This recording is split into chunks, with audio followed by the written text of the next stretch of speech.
નમસ્કાર ખેડૂત મિત્રો, હું સંજય ઝાલા, ગામ મટિયાણા, તાલુકો માણાવદર, જિલ્લો જુનાગઢ, માસ્ટર ટ્રેનર અને BRCના લાભાર્થી.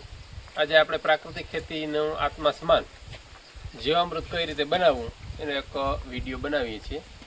તો સૌપ્રથમ આપણે શું શું સામગ્રી જોઈએ એના વિશે માહિતી આપું તો ગાયનું છાણ 10 કિલો છે, પછી ગૌમૂત્ર 10 લીટર છે, 1 કિલો ગોળ છે, 1 કિલો ચણાનો લોટ છે અને 1 ખોબો વડ નીચેની કે ગમે એ વૃક્ષની જ્યાં કોઈ ક્યારેય પણ દવાનો છંટકાવ ન થયો હોય એ માટી છે. આ બધી સામગ્રી લઈ ને આપણે જીવામૃત કઈ રીતે બનાવવું એ આપણે બતાવીએ છીએ.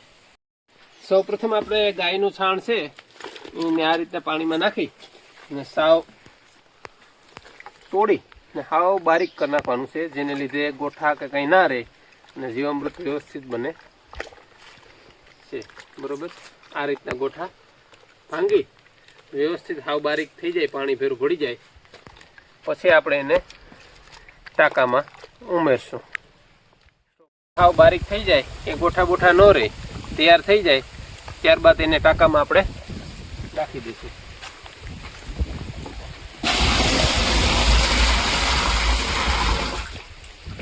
ત્યાર પછી આપણે 10 લીટર ગૌમૂત્રને પણ એની સાથે આ રીતના મિક્સ કરી દઈશું.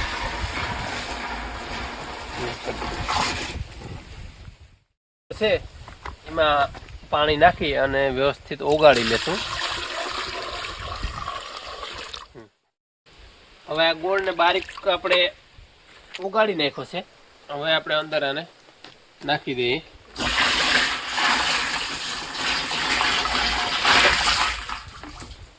ચણાનો લોટ છે એમાં પણ પાણી નાખી અને વ્યવસ્થિત હલાવી ઓગાળી લઈએ, જેને લીધે ગોઠા કે કંઈ ના રહે અને વ્યવસ્થિત થઈ જાય. વ્યવસ્થિત ગોઠા બોઠા ભાંગી લોટને બારીક કમ્પ્લીટ કરી અને એને પણ ઉમેરી દેશે.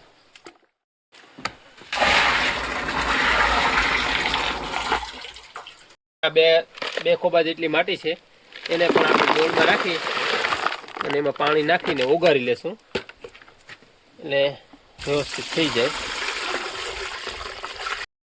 માટી ઓગાળી કમ્પ્લીટ કરી નાખી છે. આને પણ આમાં છેલ્લું ઉમેરી દઈએ. હવે આ દ્રાવણમાં આપણે બસ 180 લીટર પાણી ઉમેરી અને 3 થી 4 દિવસ ઘડિયાળના કાંટાની દિશામાં ફેરવી, ઉનાળો છે એટલે 3 થી 4 દિવસમાં જીવામૃત તૈયાર થઈ જશે. હવે આ 200 લીટર આમાં પાણી ઉમેરી દીધું છે. હવે આ જીવામૃતને સવાર સાંજ આ રીતના ઘડિયાળની કાંટાની દિશામાં 1 થી 2 મિનિટ રોજ ફેરવવાનું. 3 થી 4 દિવસમાં જીવામૃત તૈયાર થઈ જશે એટલે એક મીઠી સ્મેલ આવશે ત્યારે સમજી લેવાનું કે જીવામૃત તૈયાર થઈ ગયું છે. તૈયાર થયેલ જીવામૃત છે એને આ રીતના ટાંકીમાં નાખી બોટલમાં અને તલમાં સાથે પિયત આપીએ છીએ, જેને લીધે પિયત સાથે જીવામૃત જાય છે. તલમાં હર વખતે પિયત સાથે આ રીતના જીવામૃત પાઈએ છીએ ને આ તલ છે એ આપણે સંપૂર્ણ પ્રાકૃતિક છે. જીવામૃત, ઘન જીવામૃત, દૂધ, ગોળ અને અગ્નિ અસ્ત્ર વગેરેનો છંટકાવ કરી ના તેલ તૈયાર કરેલ છે. આમાં સંપૂર્ણ પ્રાકૃતિક તલ છે. આમાં કોઈ પણ પ્રકારનું કેમિકલનો ઉપયોગ કર્યો નથી. તલમાં પણ આ સારી એવી ફૂટ, બૌઢા બધું વધારે દેખાય છે.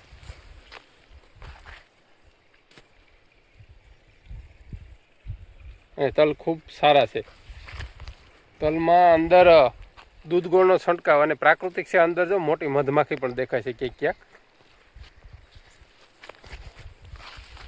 અત્યારમાં મધમાખીનું બહુ જ ઓછું છે પ્રમાણ, પણ આપણા તલમાં છે ને મોટી મધમાખી, નાની મધમાખી બધા આવે છે. ધન્યવાદ. ફાયદા તમને રૂબરૂ બતાવું છું. જે આ લીટા દેખાય છે એ બધા અળસિયાના લીટા છે. જો આ રીતના હજી તો કાલે જ પિયત આપ્યું છે તો આ રીતના ખેતરમાં અળસિયાના લીટા જોવા મળે છે અને જમીન છે આખી ભૂરભૂરી થઈ જાય છે.